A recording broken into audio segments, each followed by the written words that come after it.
of the International Secret Police. Ceiling zero, ceiling zero, ceiling zero, ceiling zero, ceiling zero.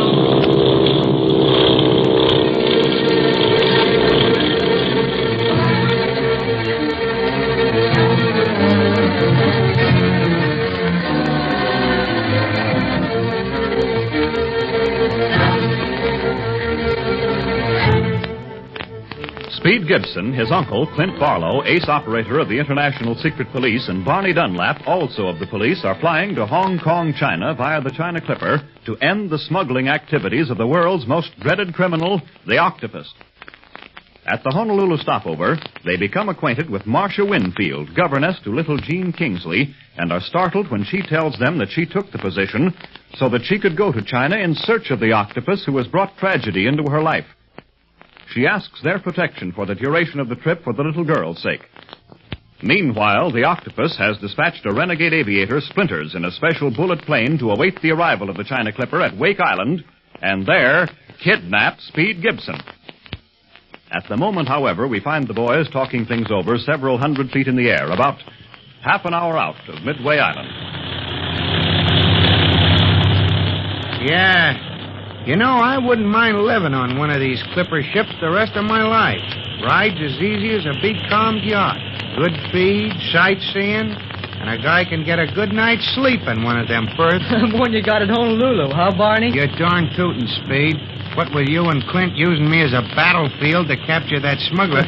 Well, your snoring wasn't any lullaby for us, either. Is that so? If I hadn't snored, Speed wouldn't have been awake to see that smuggler when he climbed up to our balcony at the hotel. It's no use, Clint. You can't top Barney. He's the champion alibi Ike of the service. What do you mean, alibi Ike? Well, I won't go into painful details now. After all, I'm just supposed to be Pierre Dorsey, the French tutor to your son here, Earl. And you're Jim Fletcher, the Texas oil man, now remember. How can I forget it with you reminding me every half hour? By the way, where's Miss Winfield and Jean? In the lounge. Miss Winfield's writing letters. Oh, think I'll see if she needs any help. No, you don't, Romeo. You stay right here with us where I can keep an eye on you. Okay. Nothing to do, though. Nothing to do? Gee, Barney, in just a little while we'll cross the international date line. Just think, we've been flying like 60 ever since we took off from Midway Island, and we'll still lose a day. Lose a day flying at this speed? How do you figure that? Because we crossed the international date line. If we were coming the other way, from China, then we'd leave Wake one day and arrive at Midway the day before. Clint, do you think the altitude's getting the kid? No, Speed's right, Barney. You pass over the same line on boats, you know. You're just confused because we're traveling so much faster. Oh, I get it now. Say, they always have some sort of celebration on a boat. Last time I crossed over the equator, they ducked me and held me under for a whole day. At least that's the way it seemed to me. I'll bet you were red as a boiled lobster when they pulled you out. And that's funny, huh? I wonder if they'll have a celebration up here crossing the date line in the air, as they do on shipboard crossing the equator. Nah, and if they do, they can count me out. For once, I'm going to be the watching audience. Watch it. Here comes one of the stewards.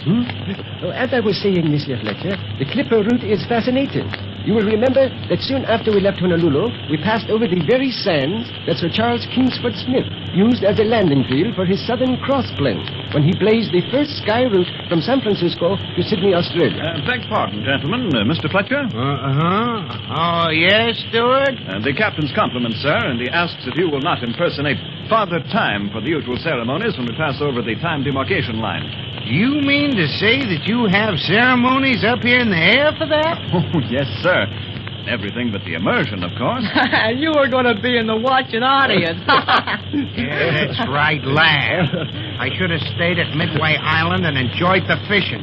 Father Time.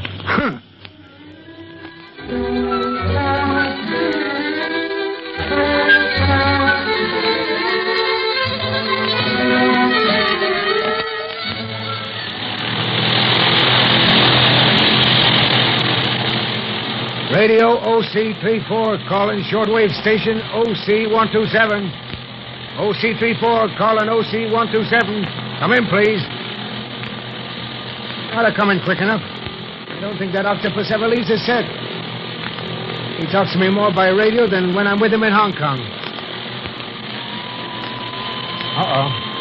Here he comes.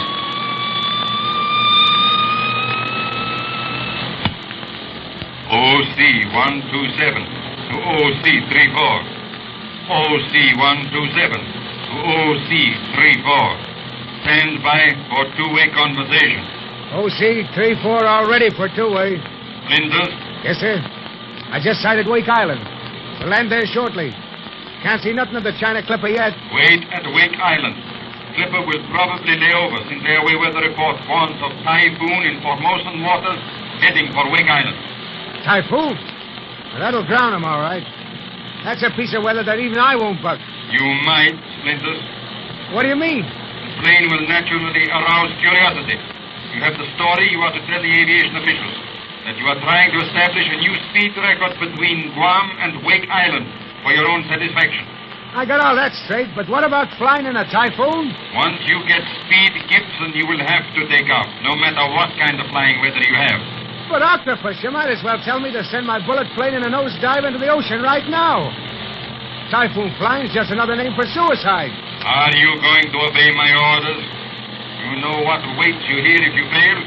And don't think that you can escape me by going elsewhere. Remember, the tentacles of the octopus. I can reach you anywhere. Oh, I know. I thought you wanted Speed Gibson alive. I want to strike at Clint Barlow. Losing his nephew will remove Barlow from the chase. What happens to the boy is of little interest to me. But my life, sir. What are you going to do? I'll get Speed Gibson. We'll fly into the typhoon if we must. That is better. You have full instructions.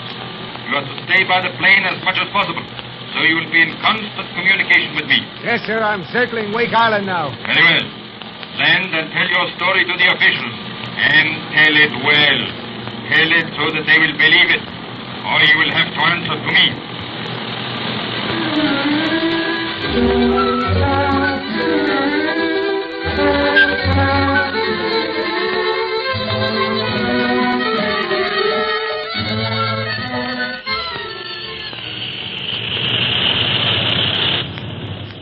Phew, I thought we never would get out of that lounge performance.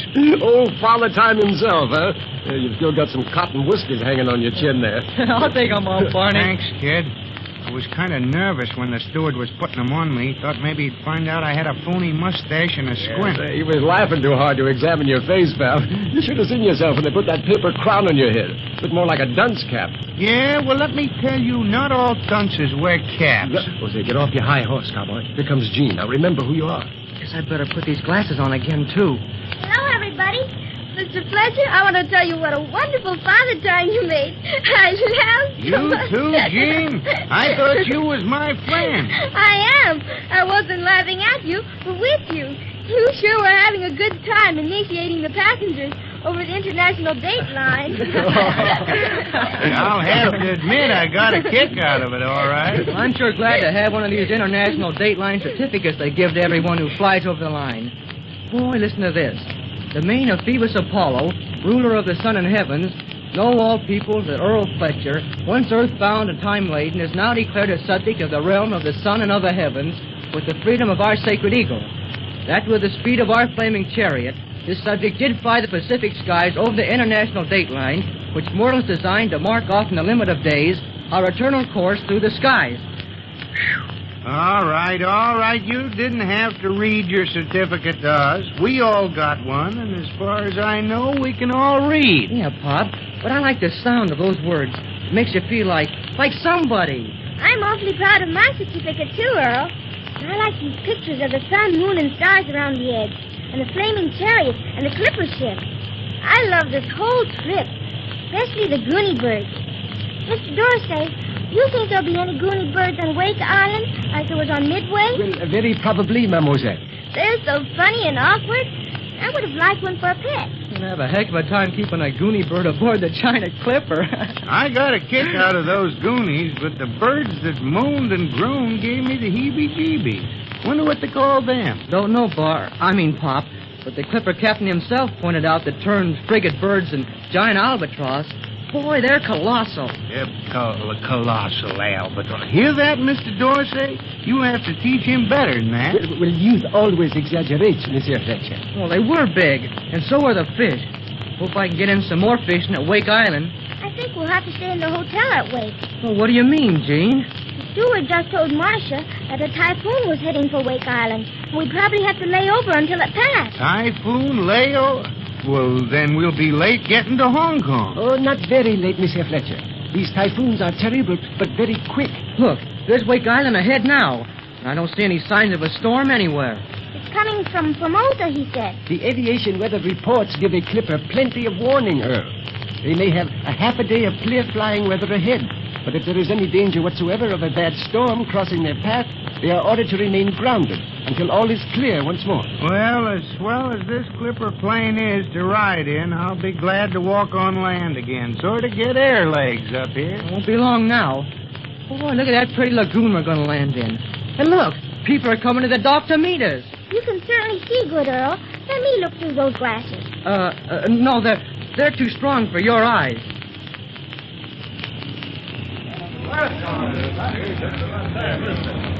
Oh, everybody always gets excited when we come to a place, especially when it's in the middle of the ocean. Any sign of the typhoon yet? No, Monsieur. But I see something else, Barney. Danger? I don't know, but I got a hunch.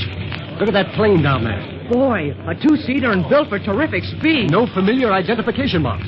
Barney, that plane looks more dangerous to me than a dozen typhoons. You think the Octopus? We'll know soon enough, but watch yourself after we land. Anything can happen way out here in mid-Pacific and be called an accident.